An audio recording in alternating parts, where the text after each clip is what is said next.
Welcome to the show No Instructions, where we meet with founders and interview them about starting and growing their businesses.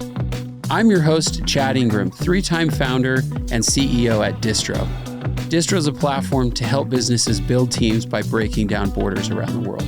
Let's go ahead and get started with today's guest and see how they built their business. All right, so welcome to this episode of No Instructions. Today we have Renato from Parallel. And we want to hear his story. So thanks for coming on the show today. Yeah, happy to be here. Okay, cool. So in most cases, before we get into your story and you and learning a little bit about you, give us like Twitter style, super elevator pitch, like what is Parallel? And then, usually we'll loop back into that a little bit later in the episode. Yeah, so we have essentially productized a finance team that can give you the insights and forecast and direction for every like early stage or small SMB. So think like, hey, I want to know the difference in my revenue at the end of the year if conversion is 10 versus 30%. We've productized a way for you to see that without having to hire a CFO. Yeah, that's awesome. That's really awesome. And you guys are kind of in the earlier stages of the business, right? Yeah, super early. Okay. Yeah. So what's funny is we actually made a pretty hard pivot like a month ago. Yeah. And part of that was we started out last year being on the Divvy finance team. Yeah. We were like super strategic, always like in everyone's business. So like the traditional finance tasks that we hated, we like really hated them. And one of those was headcount. We hated like reconciling it. We hated giving hiring reports and hiring plans. And it was like, that was a very big mess. Is it because in particular with Divvy that Divvy was always hiring? Like literally almost the entire time? Yeah. I mean, that probably is part of why. Sure. Yeah. Cause we had like a 10-person recruiting org. So there's always movements happening. Yeah. And, so like I wanted to productize like the hiring kind of like the headcount, like HQ for every company. Right. But there's like some companies that have built out, like ChartHop's built an awesome product around that, but they're not really delivering what finance needs because I need the dollar impact. So ChartHop was like really good at saying like, okay, this person, we want to move here. And I was like, well, I want to know the dollar impact. What's funny or not funny, what kind of sucks, dude, is like learning that I thought that was a pain because I had felt it. But I think two assumptions we learned that kind of like made us realize that we were wrong was number one, not every finance team operated the way that we did. Like wrong at Divvy or wrong at Parallel? At Divvy. So like part of what like fueled this was my experience at Divvy. So it was like, we started building for finance teams, but what I thought finance teams were like the Divvy finance team. And it turns out that that's not true. And so for example, at Divvy, if you wanted to hire someone, you always came to finance. Yeah. And if you wanted to like ask for a net new head. And for every like 10 companies we talked to, that was true for maybe like one or two. Interesting. And so I came to like one of the big failings was like taking too long to figure that out. So like it was a pain for us because we were in the driver's seat. Yeah. And for a lot of companies, finance isn't. Yeah. And so we learned that the hard way. And I think part of it was like, dude, it's funny. You read every mistake that founders make. Yeah. And you're like, I'll never be that founder. So you hear like, don't build for one customer. You hear like, don't like wait to get customers. Like there's all these like things you hear. Yeah. Yeah. And only now that I look back and I'm like, okay, we took too many, like, I would buy that if X, Y, or Z was in it. And so we started building that. Yeah. So we took like 6 months building the what ifs. The Frankenstein. And then eventually, but then they would never buy. Yeah. And then also we're also like in a different market where like no one's hiring. No one's hiring aggressively the way they were. Yep. So like the three assumptions we were wrong about is not every finance team is like ours at Divvy. Not a lot of people are hiring. And we didn't just like press enough on like, hey, like pay us today, like pay us now, like now. And so like about a month ago, over the last like 2 months, not really like 3 months, I've had so many founders reach out to me to be like, hey, I don't know how to think about runway, or hey, like I need to submit a new revenue plan. Yeah. And like just like ways to think about their business, and they've never been in Excel, and they're like, what do you use? And I'm like, here you go, here's an Excel model. And they're like, can I pay you for it? Yeah. And so they kept offering to like pay me for like these Excel models that I had. And I was like, there might be something here. So for like 2 weeks, we decided to like pause on our like headcount management platform we were building. Yeah. I said, well, what if we could productize like the simplest financial team possible and give it so like a founder can be like, what if we hire one more person? Well, how much runway does it change? It's still relevant to what you were building. It's just like it's a slight pivot. Right? Yeah, it's a slight pivot that like we're not building for a finance team anymore. We're building for a founder. Right. And it's driven by like the need that they have. So let's come back to Parallel for sure. We're going to. And let's go back to like the start of like, where does your story start? Like, do you know, some people share when they're a little bit older, as they're starting, college or something like that. Like, but a lot of people talk about, their younger years when they were, their children, teenagers, whatever. Yeah. Where does your story start as an entrepreneur, do you think? Gosh, dude, I mean, I think it kind of starts when my family moved here from Peru. Like, okay. I think that, like we came here and I just like, my dad started his own like remodeling business. Mm-hmm. And so I kind of always had that like, oh, you can start like your own, like I think we came here to the US because it's like anything is possible. Right. So I think like I heard that all the time growing up because it was like, well, why are we here? Why are we here? How old were you when they came over? Oh, I was a baby. Okay. I was like 5 months old. Yeah. And, but I'm sure like as you were a young kid, like it was probably still super fresh for your parents. Like when you were 5 years old, their world shifted. Oh, 5 years ago. Dude, 100%. Like, especially Utah. My family moved to Logan when they first came here. Oh, really? Logan's really cold for those that don't know Utah. And there's like, this is 1993. Yeah. So like we were the only Hispanic family for miles. I mean, even in my elementary school here in Orem, I was one of 2 Hispanics in my class. Wow. I grew up in LA. I was one of like 2 white kids in my class. Yeah, it's just total opposite. Yeah, totally. Yeah. Wow. I mean, even back then though, Logan was like farm town. Like, straight 100%. Up. Yeah. Wow. Okay. So did your dad, like, did your mom work at all or just your dad? And how did you know? I mean, so when we first came, my mom just like cleaned houses. My dad, when he first came, we would buy bikes from the DI. Wow. And he would like repaint them, clean them up, fix them up, and then he'd sell them. Wow. So like my dad's like first job was like buying DI bikes and reselling them. It's so cool. Like, no one probably taught him that. He just kind of like figured it out. I just figured it out. That's really cool.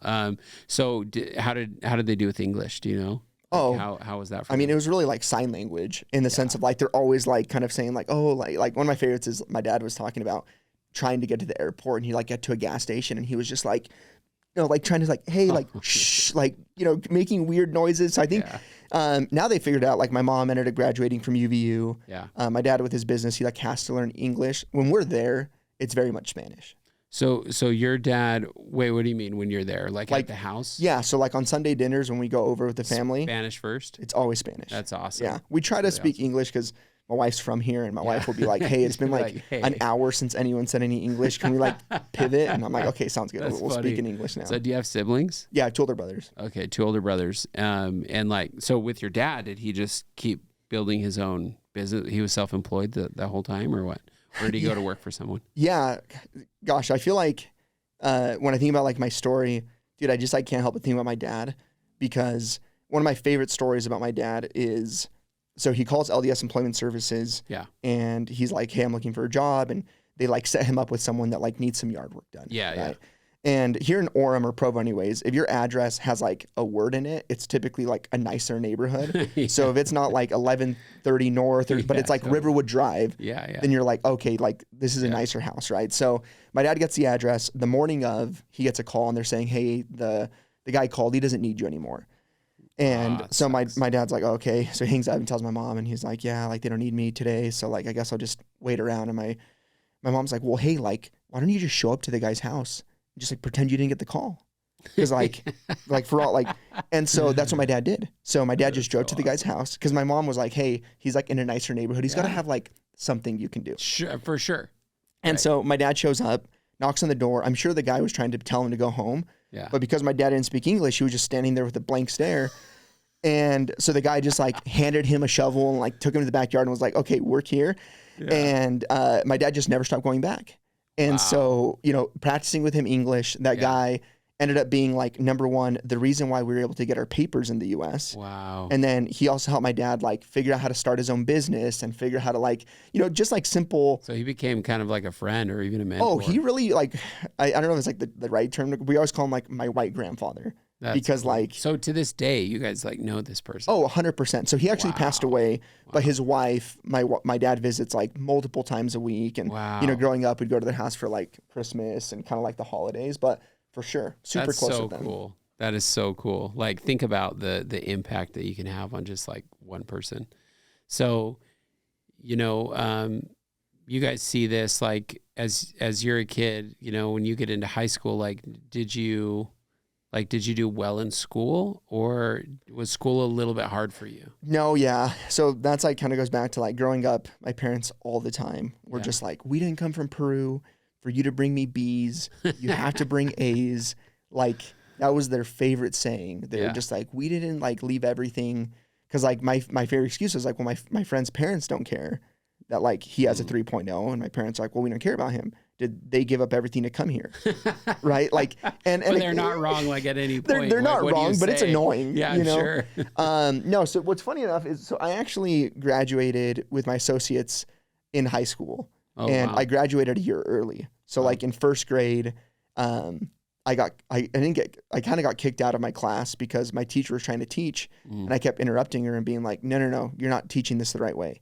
And so then they pushed me out of first grade into second grade. So I finished high school with my associates when I was like 17. Yeah. So like I feel like school was just always like a little easier. It was a little bit easier. Did you feel like was it truly easy, or did you feel like, or I guess that's the wrong question. Like, did you do well because you felt compelled to by your parents, or was it something that you felt more interested in over time?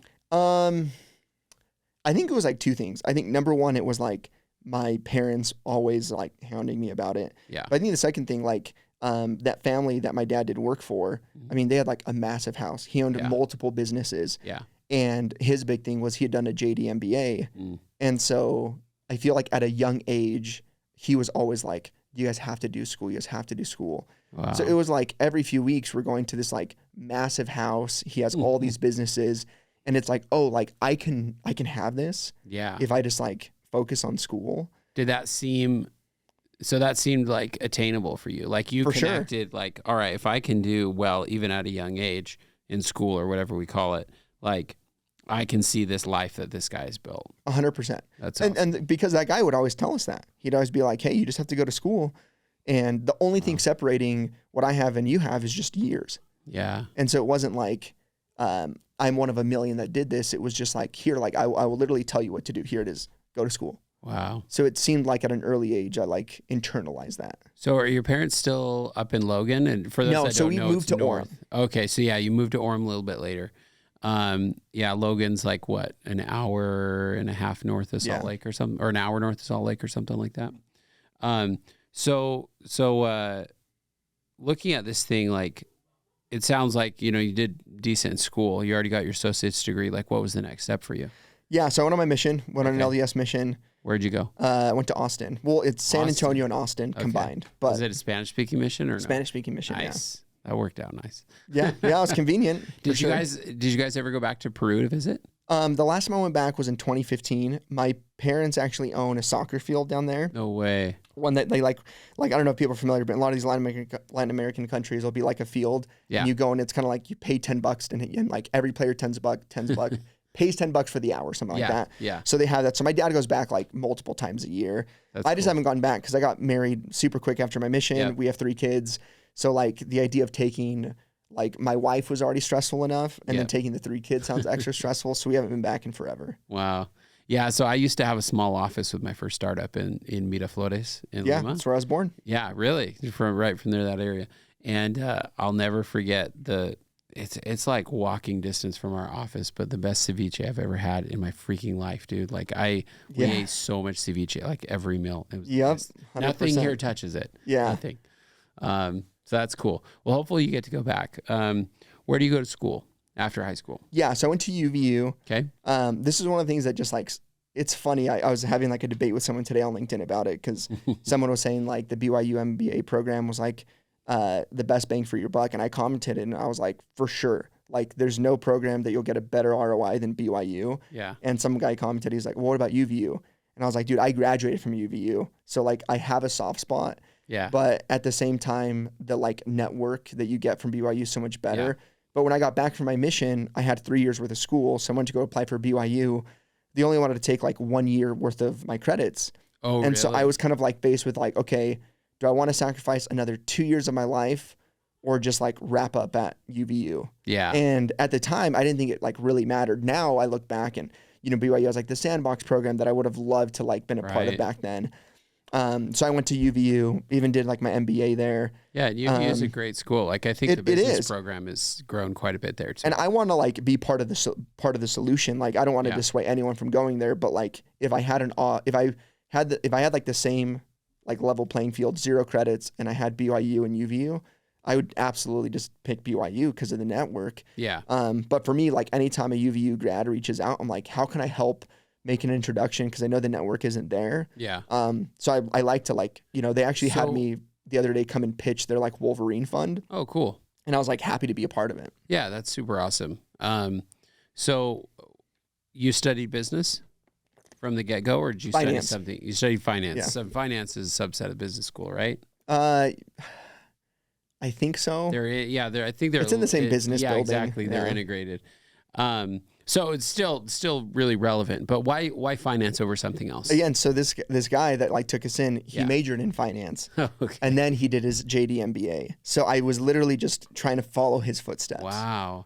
And would you have told him? Like, did he know? Did you know him well enough, like later in life, where you would have been like did he know you were studying finance and that he For sure. influenced you? Yeah, like even like going into my mission, every Sunday we do mission prep. Like I do it with him. Wow. So like super influential. Like definitely picked finance because of him. He knew it. Like he paid for like my first laptop when I went to school. Wow. This guy is pretty amazing. Oh gosh, dude. Like you don't even know the half of it. Like. And I mean, we can dig into if you want, but there was a point where our family, so like we came here on a visa. Yeah. Our lawyer forgot to submit some paperwork, and immigration is just a little frustrating because like and I get it, like for sure if you miss it, but long story short, we ended up with a deportation notice. Wow. We got it in the mail. We had no idea. And so we started working with another lawyer to kind of like try to. And this is like years later after you've already established a life. This is 2001. Wow. And so we get a deportation notice. We look for a new lawyer to kind of like appeal it. But like whenever you hear the word appeal, you know it's just going to take forever and it's not a good process. Yep. So it was like September 2001, maybe August, and immigration showed up and actually picked up my family from our house in Oregon. No way. 100%. Put us all in the back. They don't even do that today. They I mean, maybe they do. I don't know. You just don't hear about it. But yeah, they picked us all up. The reason why they didn't like send us out that day was because one of my brothers was able to like escape. Like he ran out the backyard and like hopped the fence. But long story short, you remember, how old were you? I was 8. So you remember this? Oh, 100%. Like it's always like the most surreal thing. Cause the thing I remember most is I remember hearing like a banging cause I was asleep, and all of a sudden my mom is covering my mouth with her hand and she's just like, come downstairs. I'm like, what is going on? So she walked me and my brothers to the basement to climb out the window well. And my 2 brothers did. One of them got tackled by an ICE agent. The other one managed to get away. But long story short, like because my brother made it away, they didn't deport us that day. And they kept my dad at Utah County Jail for a couple months. And they were like, hey, go sell it. For a couple months even. Well, the reason why was they originally were going to send us out 2 weeks later. Wow. And they kept my dad as collateral in case we decided to like run. Wow. And basically they were like, sell everything you have, and in 2 weeks we're going to ship you guys out. So my mom leaves like devastated, has no idea what to do. And so she calls this guy, right? And it's like one of those things that like you don't go around like telling it's not one of those things that you ask everyone for help. Like, hey, Chad, like I'm illegal. Like, can you help me out with my paper? It's not it's like this kind of like weird thing. Yeah. So my dad never really brought it up to him. So my mom has no idea what to do. She calls him and he's like, come over. And he's like, hey, like I am going to handle this for you guys. Cause he was a lawyer. Yeah. And, and so he like, he helped, worked with the current lawyer that we had at the time. or the lawyer that we had at the time, him, and like they kind of like tag teamed it. It was kind of like a joint effort between them and even our neighbors. Because again, our neighbors had no idea. So think about it. This is like 2001 Orem, Utah, and they see these like police cars outside of a house. Everyone's like, what's going on? I mean, even if you see that today in Orem, you're a little thrown off. You would think something terrible is happening, right? Exactly. They're just like, are the Villanuevas like have like a meth lab in their basement or what's going on?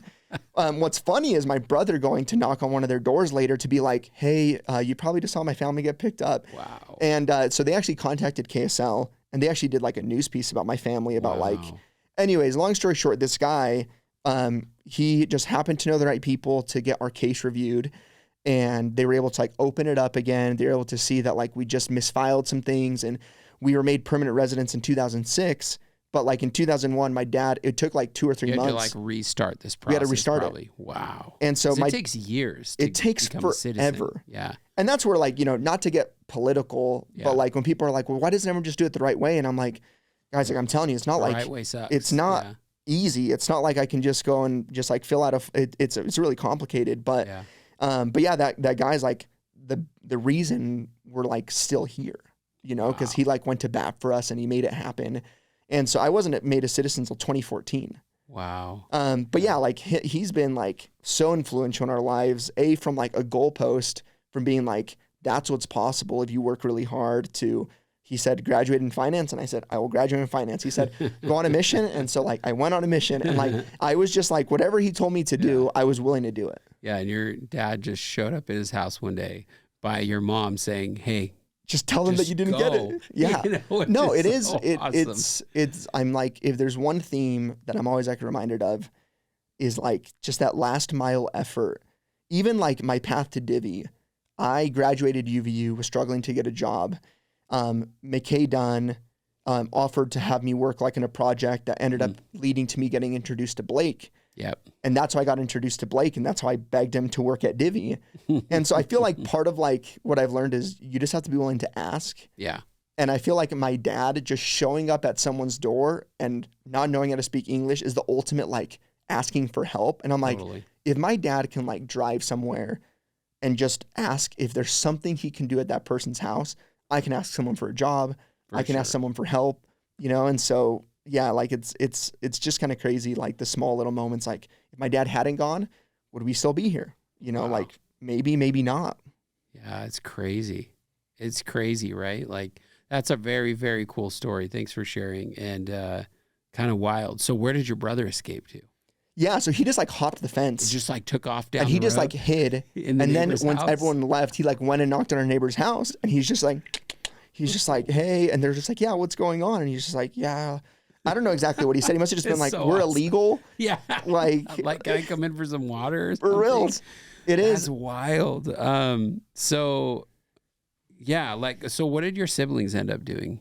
Like, what do they do today for work? Yeah. So my oldest brother, he sells solar. Okay. He's been doing it now for 12 years, really successful at it. Yep. He actually moved out to Miami because of it. That's cool. And he lives there full time. My other brother owns like a nutritional supplement company called North Star. They do like protein powders, like ketone supplements, just a variety of things. And it's cool. Yeah, like I think so everyone's pretty entrepreneurial. For sure. Well, yeah, right? Like my older brother, the reason he does solar is every year he gets enough money to go and buy a few more properties. So he's really like in he's in residential real estate. Yeah. So like every year he comes back with a war chest and he's like, I'll buy 2 more houses. He fixes them up and starts renting them out. That's awesome. That's really awesome. And so like, are you guys pretty tight for the most part still? Oh, for sure. Yeah. Like, cool. Well, especially because my older brother that still lives here with the nutritional supplements, he has a daughter that's the same age as my oldest. Okay.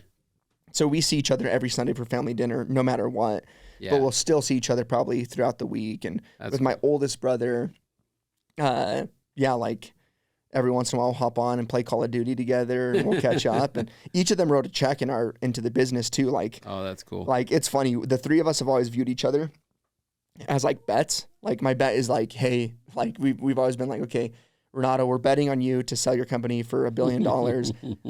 My brother with the nutritional supplements, it's like same thing. It's like, we know that you're going to have an exit for $50, $100 million. Then my other brother's like, okay, I'm going to build enough real estate assets. So like all of us are like trying to like, rich. Yeah, we're all trying to like retire each other. And it's like, it's just this bet we're making on each other. That's really awesome. So, all right, you graduate school. So what's the thought that you would do next? And also, when do you get married? Do you get married while you're at school or after? During school. So I got home 2014, 2015 I got married, met my wife in June, married the next January. Wow. And yeah, like I just wrapped up my finance degree. I was struggling to find a job. So I did what's called, there's a program called the Chartered Financial Analyst. Okay. And for like credit risk, it's like very important. And if you pass the first level, you're almost like guaranteed a job. Okay. And so I took that, passed it, the first level, there's 3 of them. And it sucks. It's like the worst thing I've ever done. But I did that. That got me a job at Amex. And I was there. And that's where I started. Amex had a big, or maybe they still do. They have a big office here in Utah, don't they? They did. They've scaled it back a lot. Okay. But that's, it's over there in Taylorsville, like Salt Lake. Yep. And so I was there at American Express, learned how to do like underwriting and did it like at, for a large institution.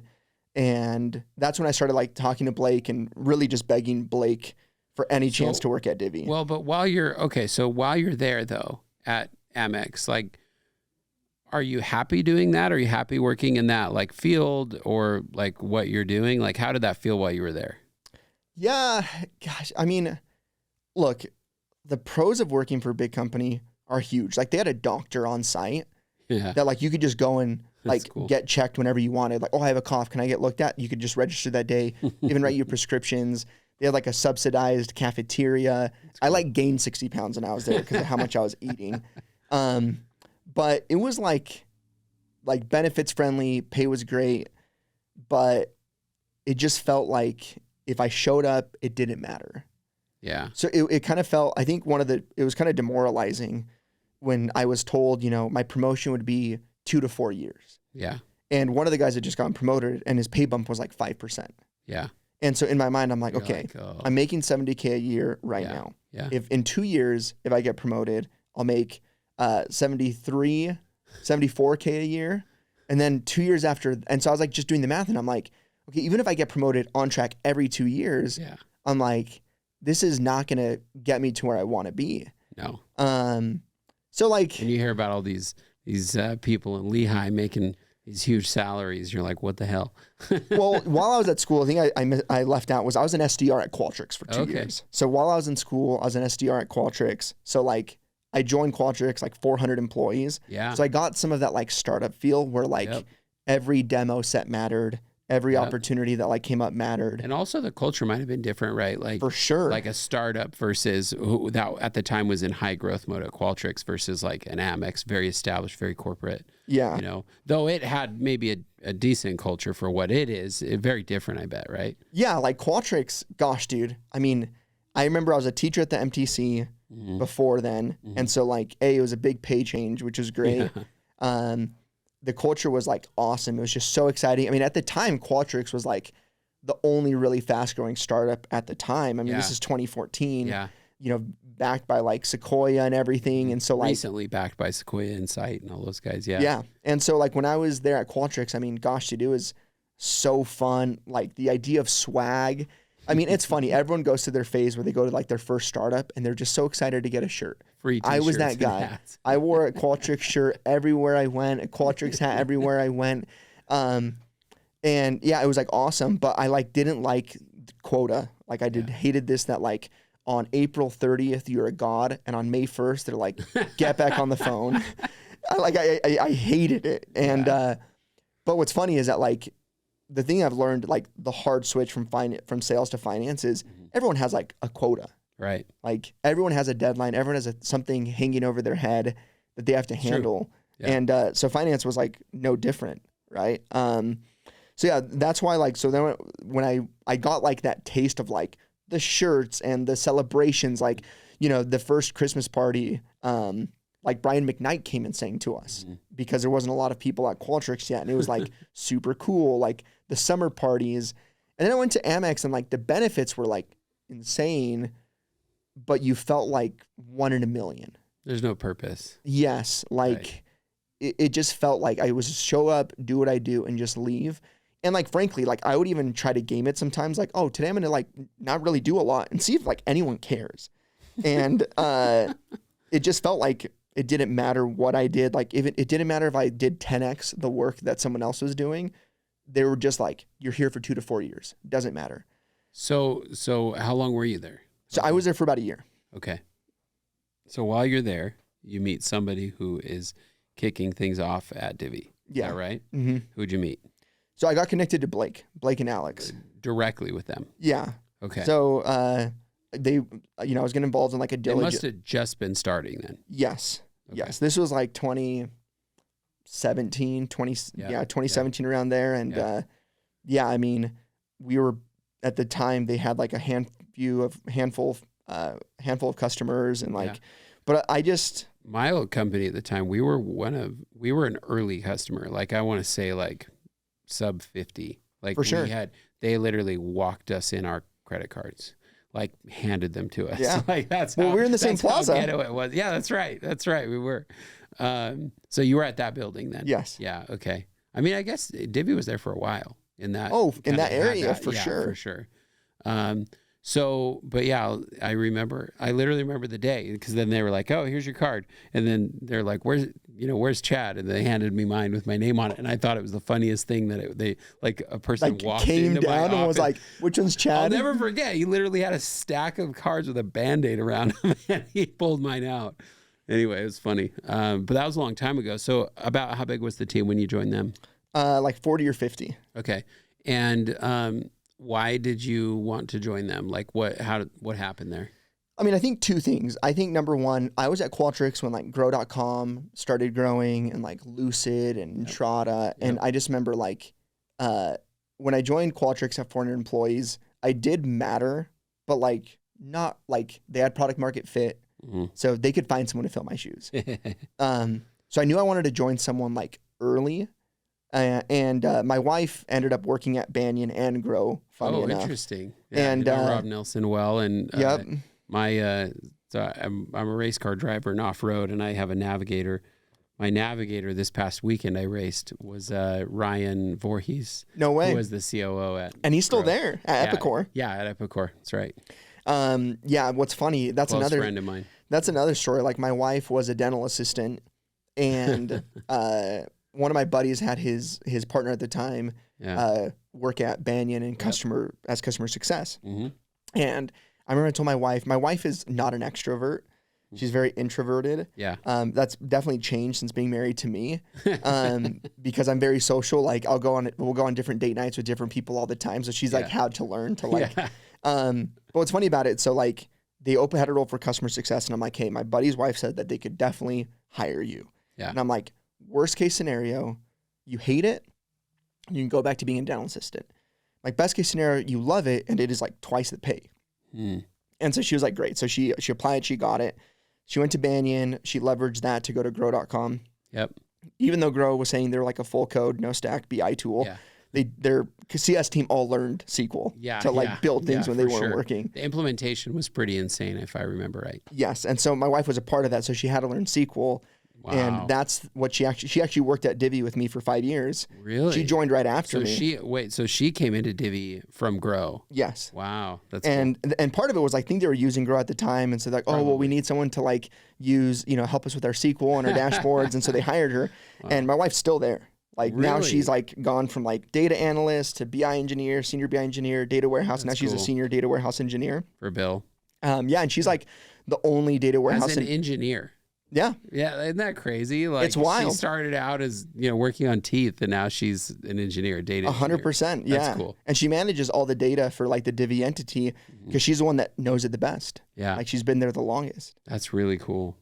That's super cool. But yeah, I think like I knew that Qualtrics, it was too late when I joined at 400. I wasn't going to get meaningful equity. Yep. I wasn't as meaningful as I wanted it to be. So I knew I wanted to join something early. Mm-hmm. So I had exposure to Banyan, I had exposure to Grow. Did you interview directly with Alex and Blake as founders? Yeah. So what's funny is I sent, after like we did the diligence project for Blake, every month I was like, when you're hiring for finance, let me know. And he just kept being like, we're only hiring engineers. And month after month. And finally he's like, hey, we need someone to help us with underwriting. I saw that in your profile. Now might be a good time to talk. And so then he brought me in, and that's when I interviewed and started doing that at nights. Really? Yeah, just to like, I just, and to be honest, like, I don't really know. I know that Blake, gosh, he can just sell a vision. Yeah, for so sure. like when I was in that room with him, I left knowing I need to just be here, and it doesn't matter what it is. And I wanted to get out of underwriting. I thought it was like boring. Yeah.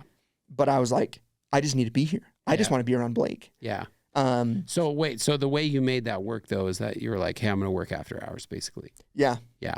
So that's interesting. I think for people to understand that, like, it's not so black and white, like just figuring out a way to make it work. Like you could have been like, oh, I don't know, I need 2 more months to kind of offboard at this other company and finish up some other stuff, you know, and you could have lost that opportunity. 100%. You know what I'm saying? Like, and instead of like, let's figure out a way to make it work. And I think that like also too, the only person you owe something to is yourself. Mm-hmm. And it was actually funny because I wanted a full-time offer. Divvy would not give it to me. And Adobe made me an offer to go and join in sales ops. And I remember I came to the head of finance at the time and I was like, hey, I'm going to take this offer unless you can match it. He's like, dude, we can't hire you yet. Like, we just can't. At Divvy. And I was like, great, then I'm going to accept this job offer at Adobe. Again, same thing. My first day at Adobe, still big. My manager was like, okay, I just got budget from finance, but I don't know what your role is. We're going to figure it out. Yeah. And I'm like, that is insanely demotivating. But I just kept doing things for Divvy at nights. Yeah. And like, what's funny is like 2 months later, the offer came. Yeah. And so I quit Adobe. And I think some people were like, but you've only been there 2 months, or don't you owe? I'm like, no, dude, like I just had to do what was best for me. But for sure. The one thing I will say is that like, I think a lot of people maybe feel like entitled. Like I'm owed this before I'm willing to come and take the jump for you. Mm-hmm. And what I would just tell people, and I'm like, no one's going to say no to free work. Yeah. Like if I called Chad today and said, Chad, I'll just come and do an X, Y, or Z for you for free, just for free. And I will find a way to make my job. Kind of like just showing up at the door at somebody's house and be like, what work do you got today? Exactly. No, 100%. Like I tell people all the time, like one of my buddies just made a transition from being a CSM to marketing ops. And like, that was like my feedback to him is I'm like, hey, because you're making a transition, that means you need to go back to working for free. Yeah. And, you know, after like a month, he was working for a company for free. He was like, I feel like I need to ask him something. I'm like, no, if you're doing a good enough job and providing enough value, they will tell you. Guaranteed. So I'm like, there's no like waiting to ask.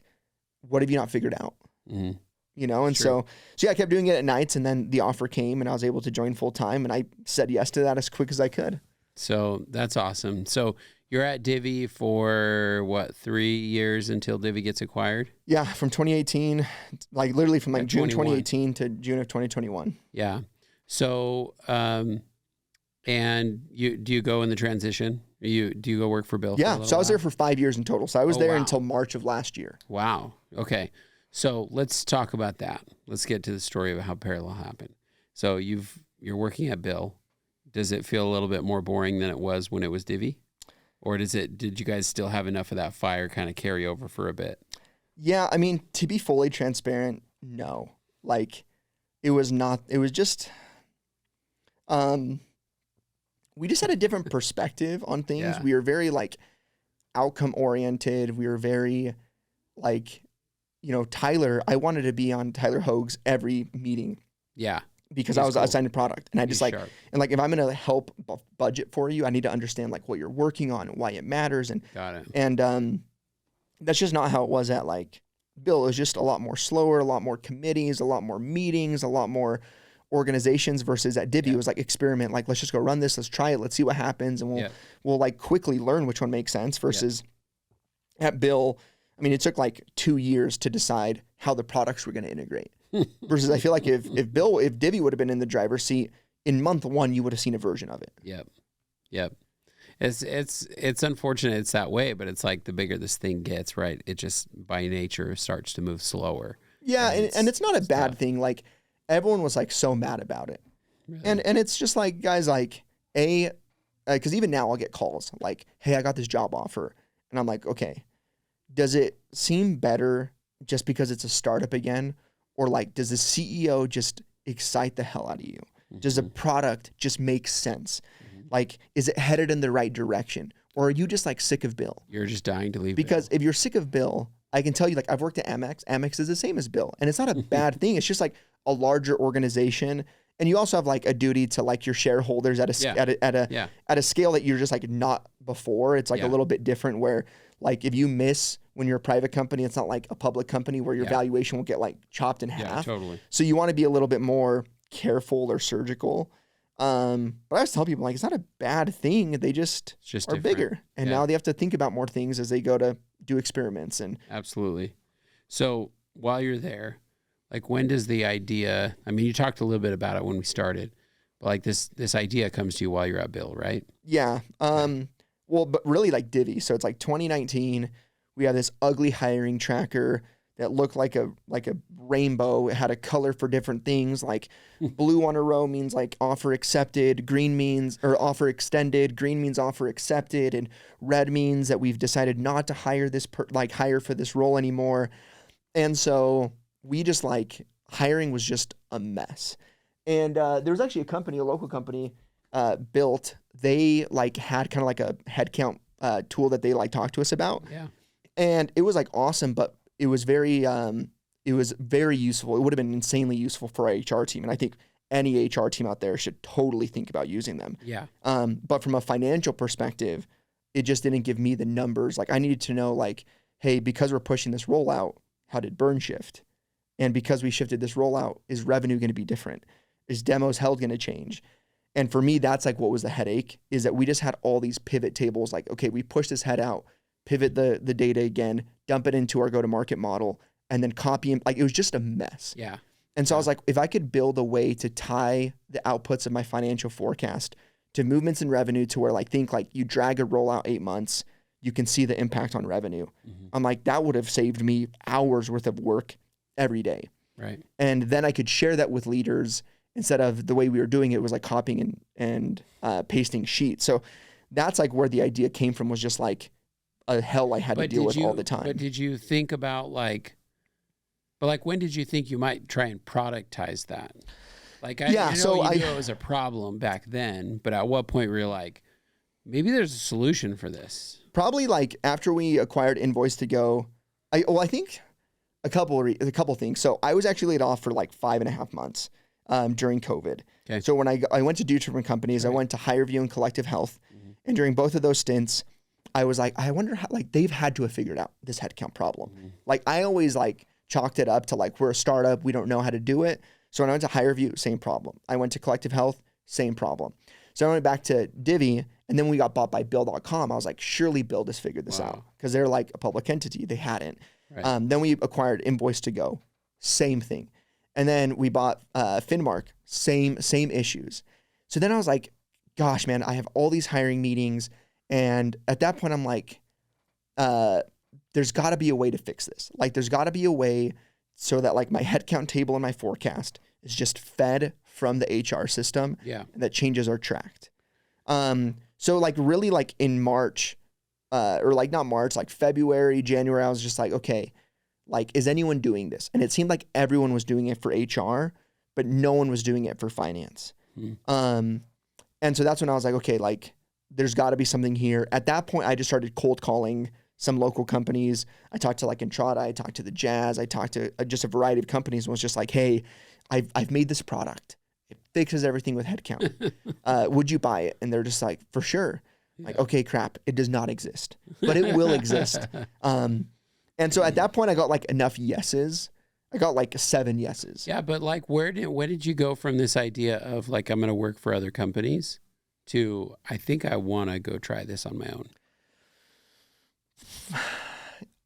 I mean, I think maybe it started at Qualtrics, because I remember seeing Ryan like during company meeting talking to us, and Ryan is like a workhorse, insanely smart. Mm. And this is probably totally insane of me to say, but I remember just seeing him and I'm being like, man, I think I could do what he does. Mm. And I know that sounds like totally illogical and stupid, but I remember thinking like, I could do what Ryan does. Mm-hmm. Fast forward, now I'm at Divvy, and I'm watching Blake, I'm watching what he does. And same thing, I'm just like, gosh, I feel like I could do that. And then by the time I went to Divvy, it was early enough to where when I experienced the successes, like I remember our first $1 million spend day, We handed out iPhones to every employee at the company. And I was like, man, how cool would it be if like that was my company? Yeah. Like I'm experiencing a euphoria and I'm just an employee. Right. And I'm like, I can't imagine if it was like my company and everyone's celebrating our milestone. So like, it felt like to this day, my wife makes fun of me. My friends make fun of me because they're like, dude, you talk like you're one of the founders of Divvy. Yeah. And I'm like, Blake had a way of convincing all of us that we were. Like, that's how it felt.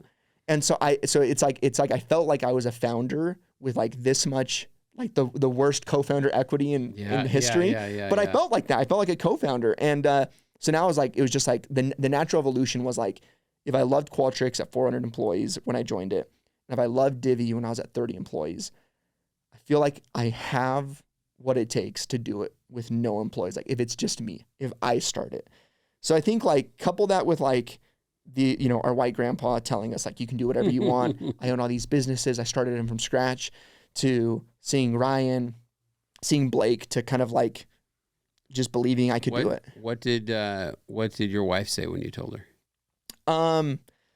So our like life, and I think a lot of people feel this way, we've only regretted the risks we haven't taken. Yeah. So the house that we're in right now, I was forecasting, of course I had a model for it. I had planned for a 4% interest rate. Yeah. So I was like, okay, at 4%, we're not going to go over this payment amount. Yeah. And so when we went to like the design center, because we built it, there was like two big things we didn't do. We didn't make our kitchen bigger, and we didn't have a third car garage. And because it was going to on the house you had built, on the house you're building, right? And we were like, because at a 4% interest rate, that will put us at, we said a $2,000 house. How crazy did that drive your wife? Oh, I mean, but she got it. I'm sure she understood it, but like, I mean, is she different than you in that, or like you're very numbers based? Is she like is she the same? I guess she's an engineer too, right? Like she probably understands data pretty good. Yeah, you know what's funny, man? Like for getting married, are you polar opposites or are you similar? No, I would say we definitely are like that. I mean, we laugh about it all the time. For having dated 5.5 months and got married, we're always like, how did we luck out that we just like are aligned on this? That's funny. But anyways, with the house, long story short, by the time we closed the 2.5% interest rate, our payment was like $200 less than we expected. Mm-hmm. And the price difference in adding those things would have been like $90 a month. Oh. And so now I'm here to this day. Every day I'm in my house, I'm like, I should have just taken the risk. Like like $200, I could have donated plasma to cover that if I needed to. Like, so I only regret the times that I like didn't do it. So going into 2022, post Divvy sell, our equity has been vested. We traveled like the world for 2022. We loved it. But when it ended, we were just like, gosh, that was like so fun. But this that can't be not gonna last. The peak of our like careers. Yeah. And so when the year ended, my wife and I were like, what is the theme of our year going to be? And my wife and I both were like, we don't know what it is going to be, but it's got to be risk. If there's an opportunity to take risk, we will jump on it. And so when I came to my wife with the idea, I was like, look, babe, two things. Like I saw it at Divvy. I'm pretty sure I can do it again. I'm damn sure I can do it again. Also, like I interacted with the investors that we raised from. I'm sure I can go and ask them for money. Like I think, Yeah. And then I'm like, and I know this problem so well, and I know what all these companies. And so when I came to her, she was just like, well, it sounds like this is the risk we've been waiting to take. But then also, like it's funny because people ask, and you probably get this all the time, like, Chad, what gave you the courage to do it? And I'm like, well, it's not that it didn't take courage, but we built our house with a basement apartment. And it covers our mortgage. Yeah. My wife works. Right. So like. There's no better time. So there's no better time. Like the risk was that this year we will not have a vacation. Yeah. Like it sucks, but like my kids are going to their soccer, teams. Like they have a good life. Like we still have it good. You have much more than your parents had when your kids are that age, right? It's like dramatically if they more. could do it, you could do it. Exactly. So like it wasn't risky. It's funny when people ask me that, like, because you do get asked that. I get asked that, like, about, the scariness of it or the courage it takes to do it. And it's kind of weird for me because, like, sometimes you feel courageous and sometimes you don't. Like, I was literally at lunch with a friend today who's running a much larger SaaS company, raised a bunch of money and stuff. And even at his level, it's like a daily, hourly thing, right? Where, like, the courage, and the fear, they just come like constantly. But for me, it's kind of an easy answer. Like, it's in my blood to go solve problems and create stuff. So like, I couldn't do something else if I wanted to. Yeah. You know what I'm saying? Like, you just, and especially when you, for a first time founder, like, you experience it, you taste it, you can't go back. Like, it's an addiction. Dude, it's funny because now, like, part of why I never transitioned from SDR to AE is I was terrified of the intensity around the quota. Mm-hmm. So like when I was an SDR, I just had to like lay them up. Yeah. But as an AE, you have to close them. Right. But I was always left wondering what that might have been. Could I have been an awesome AE? And now I'm an AE. Yeah, and now like, you are. And now it's like interesting because like now I close the deals. Now I like, and now that I've like been here, it's funny. It's like I'm gonna find a way to make it work, no matter what. And it's not only just because like I believe that we're capable, but there's no other option for me. Like I could not go back to joining a finance team, right? Like it's just too little ownership, not equity wise, too little ownership in the outcome of the company. Yeah, totally. For me to like want to be. I had employees actually, one of them. But they used to tease me at Jump, and they'd say on my gravestone, it would be written, "We'll figure it out." Like, that's just kind of the nature of what you do. 100%. Like, you just keep figuring it out. So, you take this jump essentially to go and start this business. Did you fundraise right away? Were you able to fundraise? Like, are you guys VC backed today? Yeah. So, another former Divvy teammate raised like a large amount of money, and he did it in like a weekend. And I was like, well, if he did it in a weekend, I'm sure I can do it in a weekend. So we actually did raise like $300K in like a week. Wow. And so, we started going, but I know we needed close to $2 million to make it happen. Yeah. And so then we actually started like fundraising institutionally. Yeah. And again, I thought it was going to be way easier. Like I remember I read all these people that were like, oh, I had to pitch, 100 VCs. Yeah. And I was like, well, I pitched 3 and I got $300K. So like, how hard could it be to get the rest? But it also didn't help that I started fundraising during the week of the SVB crash. Yeah. Right. So like terrible time for a startup. And the market in general, like everyone had pulled back. Yeah. So it took like 3 months to raise the entire round. We raised $2 million. But yeah, VC backed. It sucked raising it. VCs? It's a mix. Our lead is actually out of San Francisco, Penny Jar Capital. Okay. They're awesome. We've loved working with them. That's awesome. And then, local VCs, Convoy Ventures. Oh, yeah. Meridian Capital, Devon Gethers. We had Jeff Danley. We had, a lot of like the Utah people, like really, and some of the Divvy executive team too, which we were stoked about. That's awesome. That's super awesome. So what's next for you guys as a company? You've got a small team. Looks like you're doing a product pivot. Like, what's the next thing for you? I think the biggest thing is we made a sharp pivot as a company because of the lessons that we learned, and we responded to the need of the market, which was today more than ever, founders have to like think about profitability, think about their levers. Mm-hmm. It's funny. Paul Graham wrote an essay in 2015. Are you default dead or are you default alive? Are you familiar with it? No. So basically, he's just like companies. Like you're either trending to die or trending to be alive, and you should know which one it is. Like, do you have enough revenue today to live indefinitely, or like, are you set to die? And you should at least know that number. And he talks about how a lot of startups will eventually face what's called like the fatal pinch, which is you're caught between you have to get money in the next 3 months, but growth is stalled and your expenses are too high.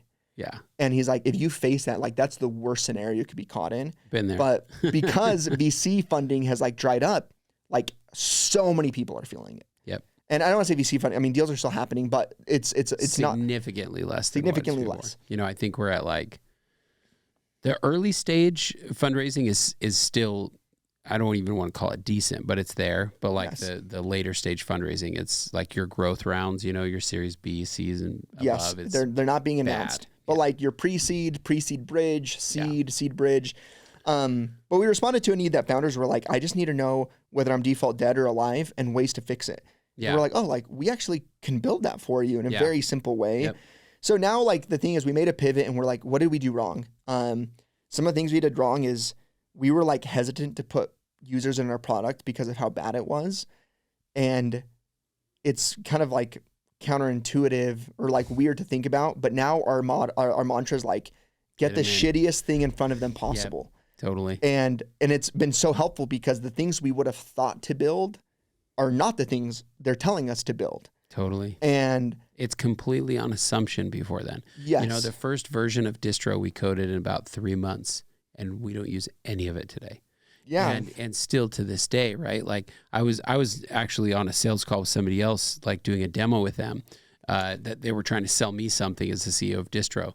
And he was having all these bugs, and you could tell the sales guy was just freaking out. Like he was embarrassed. And I was like, dude, this is part of it. It's all good. You know, yeah. Like for us, like there's one critical bug today, you know, in distro that we're dealing with. And it doesn't mean we're going to go alert and scare users or anything. And it's not going to hurt them, right? But it's just not a great user experience.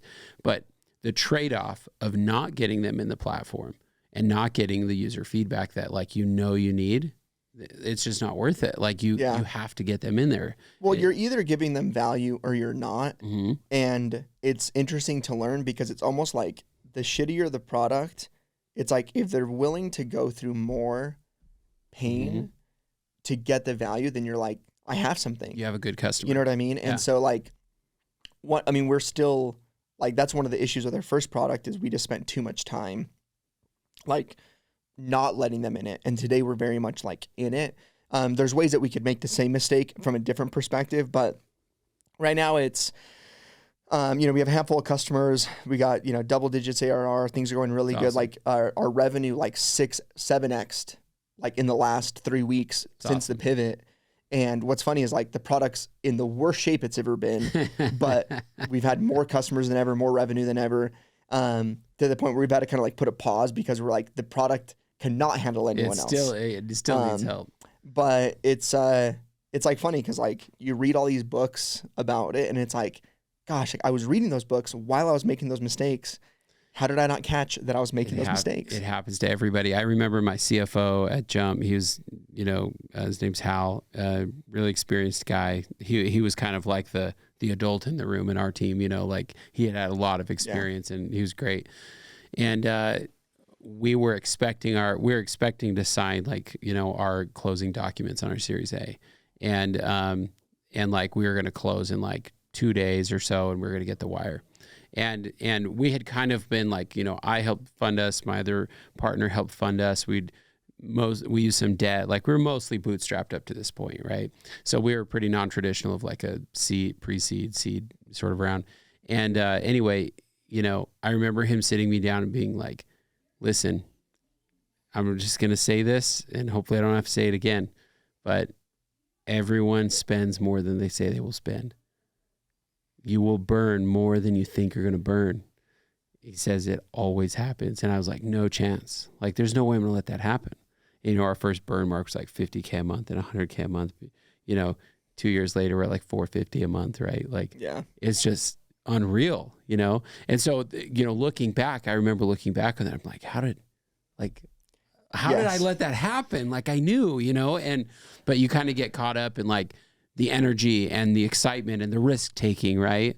But it's an art to be able to balance like, being diligent to your plan, then also taking risks and being able to mold as it comes, Yeah. And that's hard. And that's why I think that's like a lot of what we're building is we want to give a founder the ability to think about a bet and see if it's a no-brainer. Yeah. So like a lot of times you think this next 10, 20K that you spend, it's going to unlock all the growth. Yeah. And so like when a founder goes into a platform is like, show me what this looks like if I add 1 AE.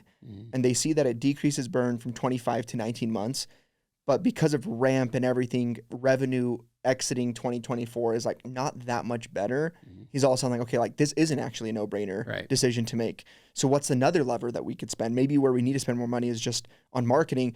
And so like, yeah, it's funny. Like we actually think you need to spend a lot of money to make it happen. I think the problem is when you're spending the money, but you don't see the range of outcomes. You're right. And that's that's essentially what we're providing is like, I'm going to go spend this amount where we're like, well, let's just make sure that it's a no-brainer, because if it's not a no-brainer, then you probably shouldn't, like, maybe that's like, you shouldn't run too many of those at a time. It's like, if you're going to run 10 experiments in a month, 5 should be like absolute no-brainers. We did some sort of directional math and it made total sense. Then 3 is like, it's going to have like a decent outcome, but like we were pretty good about it. And then the last two are like, this could be good and it could not be good. But I think it's usually the opposite. It's like 8 bets where people have like no idea if it's good or not. And then 2 that they feel really good about. Right. And that's what we're trying to, that's like a lot of what we're trying to fix. That's awesome. Well, I'm excited for you. We're out of time now. If somebody wants to reach or ask questions, about your story or, about your company, like where could somebody reach you? Yeah, just send me an email, renato@getparallel.com. Cool. Or just reach out to me on LinkedIn. Awesome. Thanks for coming in. Yeah, thanks for having me. Awesome. Thank you for listening to today's episode of No Instructions. Feel free to leave us a rating or review wherever you listen to podcasts and subscribe so we can continue producing these podcasts. Today's episode was brought to you by Distro. Distro is a platform to help startups find, hire, and pay employees in over 200 countries. It's free to use. Go to distro.io to set up your free account today.